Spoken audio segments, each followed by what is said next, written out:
Hi everybody, my name is Tom Chesterton. I'm the Managing Director and founder of Tonic. We're a brand consultancy based in London.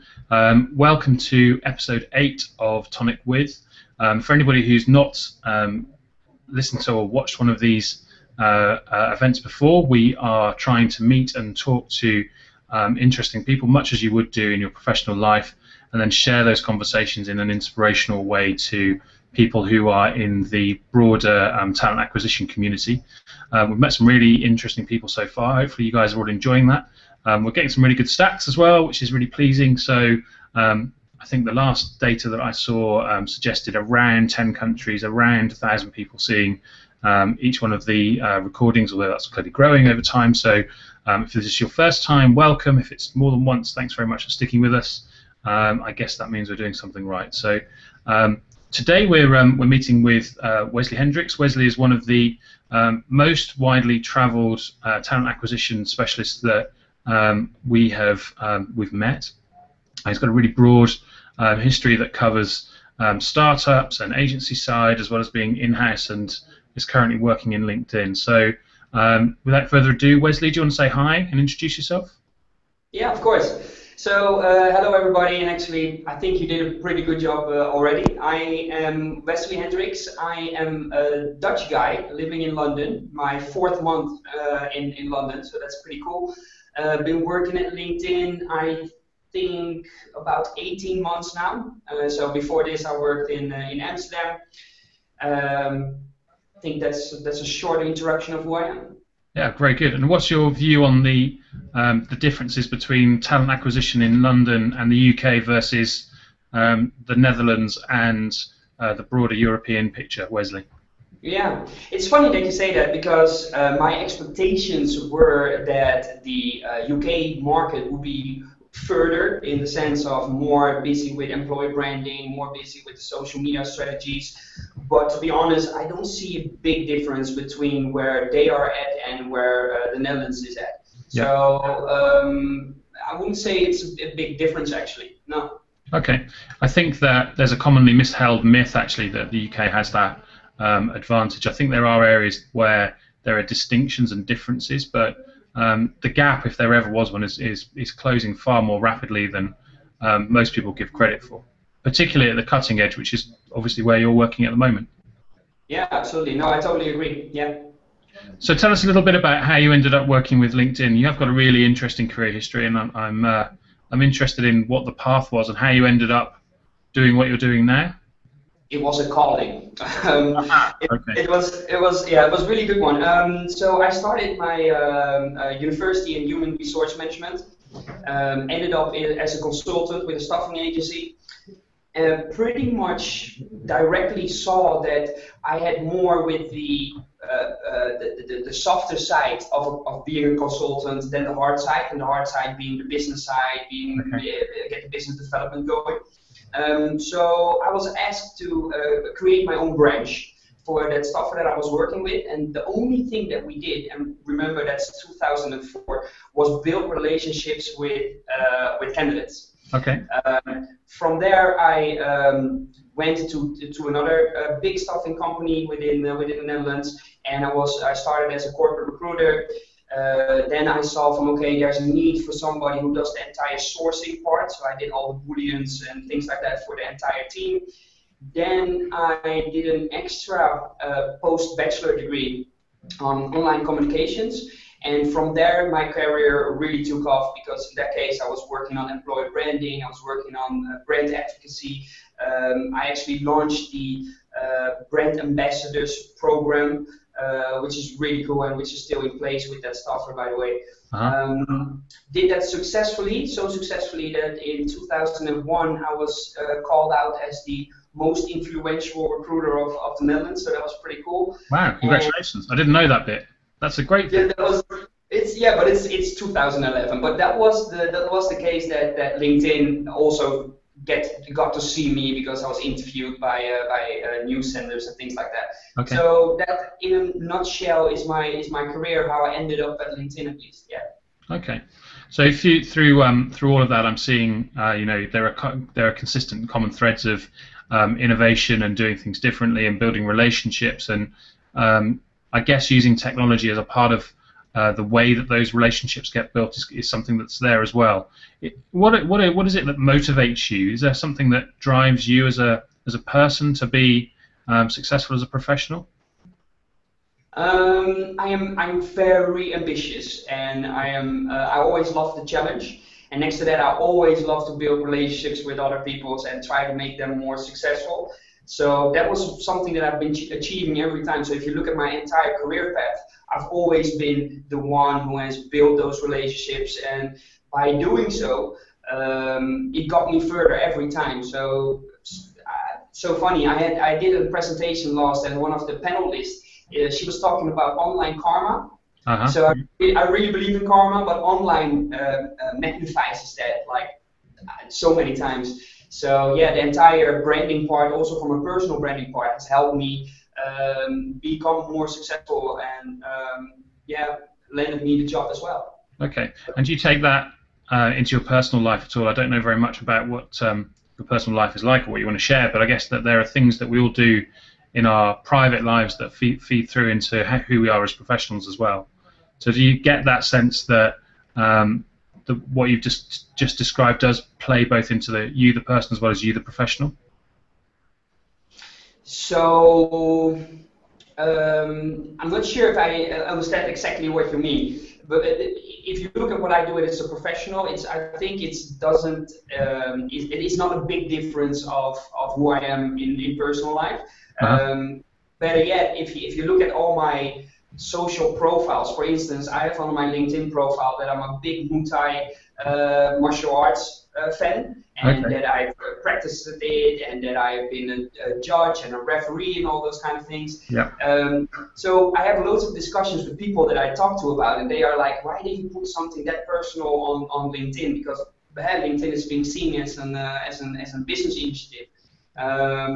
I think for me, there's not a big difference of who I am in real life as who I am online. Okay. Does that answer the question? Did I get it right? It does, absolutely. What I'm driving at is that I was told by a mutual acquaintance that there's an interesting video on YouTube in your referee guys at a UFC event, and you're getting in between two of the big fighters. And what I was going to ask you was about whether there are parallels between what you do for fun and what you do for work, if you like, and whether there's any parallel between those two things, because clearly what you're trying to do is very different when you're in that sort of situation, whereas what you do for a living is very different to that. Oh, I agree definitely. We'll have to post the link to the video as well. I'm sure that people would love it. Oh, that's kind of okay. So I just said there's no problem, but that is a pretty aggressive video, if I gotta be honest. But sure, I'll share with you, no problem. I take my job serious. That's probably the only thing that is the if you want to make a match between this one and fun and business, is that I take my business very serious, and that has all to do with the person I am, and I'm ambitious, and I want to do what I do. I want to do good, and you can definitely see that in the video. Yeah. Okay. Cool. I imagine that's it's quite a stressful environment to be in anyway, both as a participant but also as the person who's trying to make sure that the rules are being adhered to. The thing is, it's I kind of hate the fact that the kickboxing industry still has that negative sign, that negative feeling on it, because as soon as the match is over, everybody's the best friends. So I hang out with the guys in the hotel and things like that, and then everything is good. The only thing that we need to realize is, in that case, the heat of the moment where people get really into it, and I totally understand that. I mean, it's the person that they have been coaching with, that they've been training with, and I totally understand that they want to cheer it, but there are certain rules, and those rules need to be taken seriously, and that's what I do for those organizations as well. Yeah. Okay, cool. Thank you. I think good insight, and I think there's lots of people who do things in their personal lives that make them a more interesting professional as well. So I think that there's an awful lot that we could all learn from, that level of self-discipline, but also that ability to not take what we do for a living too seriously, and also to see the lighter side of being professional and doing what we need to do. But at the end of the day, we're all people. At the end, when the bar's open, we're all people. Well, to come back to that, it helped me with so many conversations that I have, even if it's with clients, if it's with candidates, or even in my interview at LinkedIn, because suddenly the interviewer was very interested in martial arts himself. Okay. And I think half of my interview went about martial arts again. So it's just funny to see that adding something personal into your work environment makes it more easy to connect with other people. Yeah, okay. So I guess one of the things that I've got a lot from conversations like this one is that the people who enjoy their work most are the people who tend to do the best at their work as well. And the people who tend to do best at the work are the ones who work for businesses that allow them to bring their whole person to the office. And LinkedIn has a great reputation for allowing people to be themselves, but also for being very professional. Is that fair to say? Yeah, no, absolutely. That's absolutely correct. And no, actually, got nothing to add to that. LinkedIn is a great company to work for, and it's the cultural differences that makes us one, but it's also the culture, which is and the values that we have that really make sure that it's a fit, no matter from where you go. So whenever I go to different countries and I meet my colleagues over there, it's still like the exact same kind of people. While they're all different, because we all strive to have the same attitude to work. So definitely, yeah. Great. And I guess one of the things that I want to go back to something you said right at the start of this. I don't know whether you remember it, because it might have just been kind of stream of consciousness. That you said, I had this calling to do what I'm doing now. And I think you were joking, but I think there must have been an aha moment, that kind of moment where you go, actually, this is quite an interesting industry to be in. Because I don't know very many people who set out to work with talent acquisition and recruiting, both in-house and in agency or media or social environments. Nobody seems to set out to be here, but there is a moment where everybody goes, actually, this is quite interesting because I'm dealing with people, I'm dealing with, the big things that people have to decide to do. And I wonder what your moment of this works for me is or was. Yeah, good one. So. In the Netherlands, it's pretty common that when you have some commercial experience and you have done HR, that you will end up as a consultant at a staffing agency, especially in those days where those were just easy jobs to go into. And that was my first job. But I have been fortunate enough that in every company that I've been working, I have created my own job. So. If you look at if you look at something that comes from inside of me, I really believe that building relationships is the way to go. If it's for building relationships with customers, if it's for building relationships with potential candidates, so that comes from inside. And in every job, I had the opportunity to do that, and I've learned from myself and being able to change my functions every time to the role that I really in love with, that there is no aha moment. That's why I made a joke of it. It's a calling, but I really believe that. Wow, interesting. I think that maybe that's the one major difference in terms of cultures within the different countries is about how do people approach building careers then in this space. Is that fair to say? Is that a difference in your experience between the Netherlands and the UK?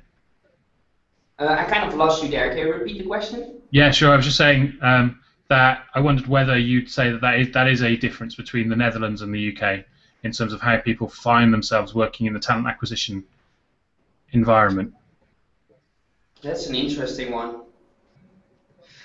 I'm not sure if it's a difference between the UK and the Netherlands. It might also be a difference in the time that we are living in right now. Okay. I know in the talent acquisition, especially within the search and staffing industry, you have to know this is my first job not within the search and staffing industry. Yeah. And then still, my clients are all in the search and staffing industry. So, but it might be a time frame instead of a location, region thing. I'm not sure actually. Okay, no, fair enough. Well, maybe if we had this conversation in another 12 months or maybe 18 months and maybe get a more robust view, I guess. But I don't know enough about the Dutch market to be able to say one way or the other. I know that every time I've worked in various parts of Holland, I think that there are lots of interesting people doing great jobs over there, and I think that's something that we can all aspire to do. So my follow-on question to you, I guess, would have been that, if you look back on your career, not everybody has that kind of smooth, meteoric rise where everything goes really, really smoothly. There are occasionally bumps along the road and things that we learn from something that doesn't go quite to plan. So I wondered, if you look back over your career and you said, okay, these are the things that I wish I could have done differently, what would that be? How would you do it differently, and what did you learn from that experience? Yeah. So do you remember that big staffing agency that I worked for? When I was a sourcer, what I tried to do, so I was a sourcer and I was moving more to the employer branding part. And my belief, my firm belief, is that the recruitment industry is changing. We all know that. My belief was that I can change people into another role. So I knew that a good recruitment team should have somebody who's specialized in sourcing. I knew in the team you should have somebody who's more of the marketing side. I knew the team should have somebody that is really good in having the interviews, in the screening process. And looking back, what I really tried to do a bit too hard is to keep training people to become that sourcer while they were actually more of the interview specialist and the HR specialist. And looking back, that has been a lot of wasted time, because that's not going to happen. It's the recruitment industry has changed in that way that there are different roles with different backgrounds, with a different attitude. So yeah, we needed to have hired other people in that case. Okay. So just exploring that a little bit more, and I'll come back to maybe the things that you learned from that. But one of the observations I would make, I guess, is that because the sourcing and staffing industry has changed so much, the relationship between employer and their partner has changed significantly as well. Do you think that's fair to say? Oh, absolutely. And with partners, you mean like management? So the sourcing team within an organization, so if you're following a direct sourcing model, or you have the team structure that you just described, so you clearly don't just do that yourself. You'll have external partners who are providing consultancy services, people who are working on brand and communications, people who buy ads. All of that kind of all comes together as part of your toolkit. And I'm guessing that not only the internal relationships you have with your internal customers will change, or needs to change, but also those relationships you have with the external people who represent you, so the people who talk directly to candidates before you see them, or the people who help you to communicate. That all changes now, right? Yeah, no, absolutely. Recently, and I can put a link in the description as well, probably, but recently we have introduced a maturity model. And the maturity model goes from the more reactive recruitment model to the absolutely proactive recruitment model, so to more strategic kind of level. And you see that in every stage, and it can be a branding stage, it can be direct sourcing stage, and also the partners that you work with, there is a change. So the last step in the majority is that you be really, that the entire recruitment that you do is based on data, is based on being proactive, having that visual of knowing your hire outcome, or how do you say it? That you know that you need, which people you need to hire. Yeah. So there's a whole model about that, but I definitely agree that that's changed the entire workspace of an recruitment department. Absolutely. It's interesting. We did a piece of work a while back about a maturity matrix that was looking exclusively at employer brand. It'd be interesting to see how those two things correspond. So, looking at the behaviours of organisations and how that corresponds to, whether that is a mature environment, or whether, or actually, if you wanted to get to the next step, so you'll say you're a level 2, you want to be level 5. What are the things that you should do? And it'd be interesting to see how those two things weld together. I bet there's some similarities. Yeah, I bet it is. Let's share it, and maybe we can do a follow-up on a blog together or something. Yeah, that would be cool. Yeah, it'd be really interesting. Thank you. Great idea. Yeah. So listen, it may well be the building of that model that you're going to answer with, but the contra question that I'm going to ask now, the first question was really about what didn't go well and what did you learn from it. The next question is about what's gone really well. What are you most proud about in your career? It's two things. So landing this job, I seriously believe that I have the best job in the world. but the way that I got here, so the things that I did with that big stuffer in the Netherlands. So can you imagine? It's one of the biggest stuffers in the entire Netherlands, and it's not easy to change an entire organization, to make that entire organization more social. It's not possible to change a big ship from going left entirely to the right. But what we have done, and it's not only me, but the entire corporate recruitment team, together with online communications, together with labor market communications, is we have been pushing that big boat every time, step by step, and further into the right direction. Okay. And that's something that I'm really proud of, and the effects are there as well. So they are doing really good. They got the brand ambassadors in place, and they got loads of how do you say that? Engagement with all the content that they bring out, because it's not a corporate voice, but it's the voice of all the employees that are reaching out to the target audiences, and that's the way that I love to see. Yeah, it makes sense. Sounds like they've got a great model now. Actually, we talk about the continuation, you know, from somebody who knows nothing about your organisation and how you bring them in, and then ultimately how at the other end you get to a place where they become your advocate and they take that message back into the market and start persuading more people that you're the best place to have a career with. You know, that's where organisations with great reputations and recognised maybe as being great places to work succeed, because they get their people to be their own advocates.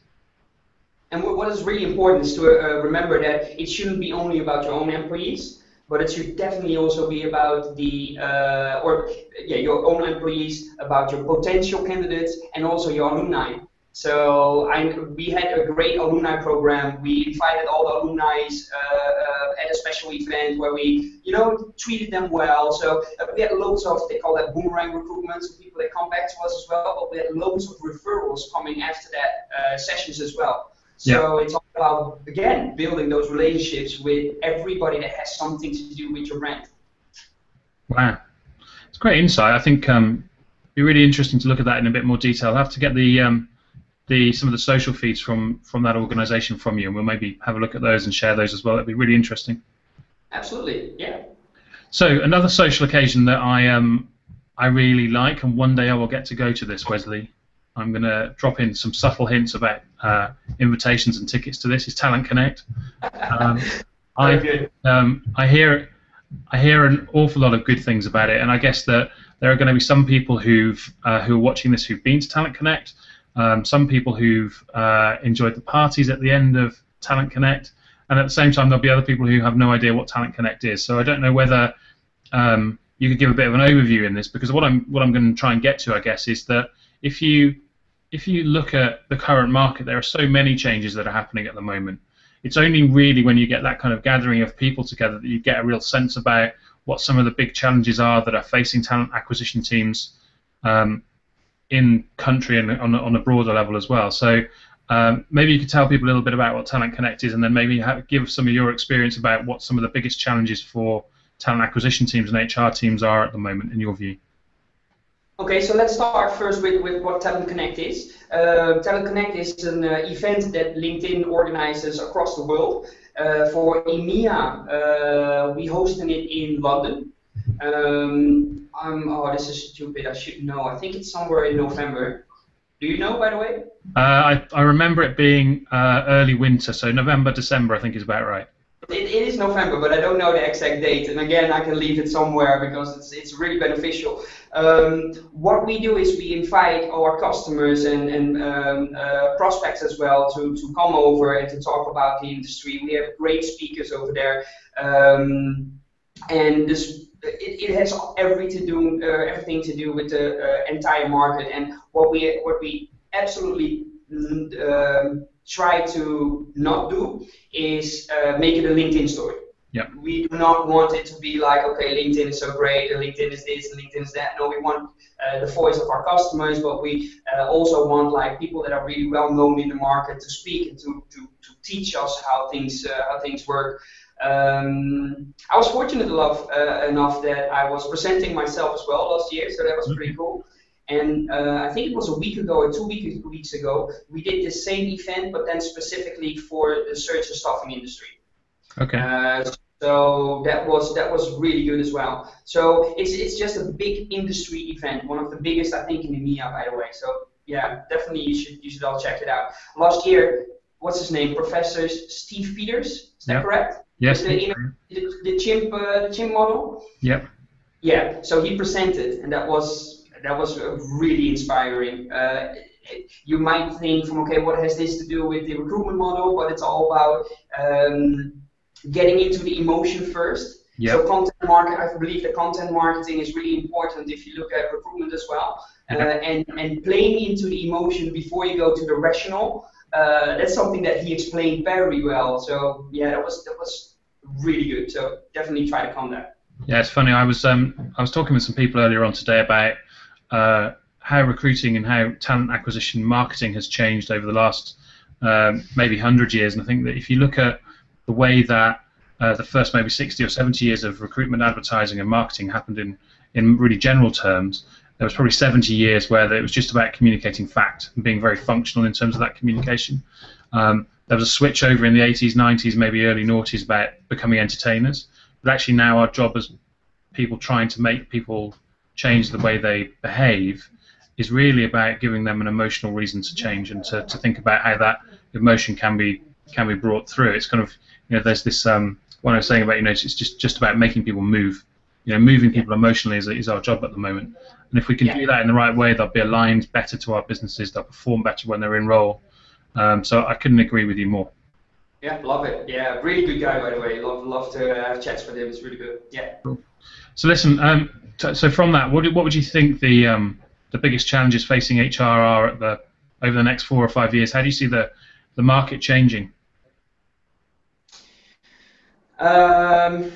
So we are talking. We have an internal narrative which is called build, engage, and recruit. Okay. And this is something that we have seen happening the last couple of years actually. So normally having a big database would help you recruit already. So it's all about that big database. But since that big database is now online and free available for everybody, you have LinkedIn, you have all social medias. Not that I'm saying that LinkedIn or whatever is just a database, but you can use it as a database. People do that. But it's all about the engagement part that is in between. And so the media trust of everybody is changing as well. So it shouldn't be about you having a great story, you as a company have a great story again. It's about stories about people that experience it, who can play a part into that emotion. But I think that is the greatest challenge from how do you go from the old recruitment, like having a database, into recruit. How are we going to make sure that we really engage with the people? And I think it was one of your presentations, by the way, where you said people see 5,000 ad impressions per day, ad messages. Yep. It's all about how do you get through the noise. So it needs to be relevant and it needs to be targeted. And I think that all the social media channels are now playing into that part, like being real targeted to specific audiences, just to get less noisy and more relevant. Yeah, no, I think that's right. That presentation I gave is getting more and more widely spread. I had no idea it was going to go so far, but yeah, it's really interesting that there is so much content out there. It's about, you can't possibly absorb all of those single bits of information. So the people who are marketing best are those people who are really segmenting their audience and giving information that almost feels like it's personalized. It's almost one-to-one rather than it being business to candidate. It's person to person. Yeah, I agree. Yeah. And apparently there is this amazing thing called LinkedIn that allows that to happen really easily. So that's a good thing. Something like that as well. Yeah, absolutely. So talking about LinkedIn, I guess that all of us use LinkedIn on a day-to-day basis, probably hour to hour. Do you think is there one employer or a group of employers that are standing out as using LinkedIn best? And if there are, who are they and what do they do that's so good? Well, I can't tell you a story, but I can't tell you the name of one of my clients actually. And this is purely about the results, by the way. Well, no, it's also processes. So they are really, really, really active in using the tools. They are really active in the entire talent pipelining process. So they know what they do is they start the morning, they start with searches. Whenever they found everybody, they put a status on it. So a status could be, for instance, a future prospect. And they also tag the candidates, so they have their internal naming convention. So if they are looking for somebody who's in the IT, they have a specific naming convention. So by people doing that, it's really easy for them that as soon as a new job opening comes or whatever, they just press the status, future prospect, and then tag, like the specific tags that they have used before, and directly their search results give them the entire, I'm not sure, I mean, we have 313 million members on the platform. It would be very curious to see how many profiles they have tagged and put statuses on, but it's really easy for them to be the first one that responds to with a candidate to the clients. Speed is important within the search and staffing industry as well. What did I want to say? That's interesting in its own right, though. So what they're doing is proper CRM, so proper customer relationship management, and applying that into a recruiting environment. So they are absolutely segmenting every single group of people with the potential to be able to either target a group or a number of groups or the whole group with very specific information. Well, it goes a bit further as well. So, for instance, they use specific tags when somebody's out of the future prospect. So they have contacted them, and then the text, the status changed. So indeed, it's a bit of a CRM functionality in there. But what they also do is they, again, talking about building those relationships, they have newsletters that they send to those to the candidates, and they have tagged the people when they got in and when they should get a new newsletter and things like that. So it's not like one massive bomb goes out. No, they tagged it so they know from, okay, this newsletter should go to that person on that time as well. So there's a candidate relationship management going behind that. This is a client who actually had their return on investment 4 times in 1 month. Oh wow! Wow, that's incredible. Ridiculous. Yeah, that's ridiculous. Yeah, absolutely. Yeah. Wow. Wow, that's really insightful. So I'd be really interested to find out some more about that. So maybe offline we can pick that up. But I think that's the way forward for recruiting, is being able to say, rather than having one message and sending it out and hoping that it works, it's really about understanding what people are interested in. It's about segmenting your marketing effort in a way that's really effective, and thinking about how your message can be applied in different ways to different groups of people, but doing that in a way that assists them in either their life or their career, so you get to have a better relationship.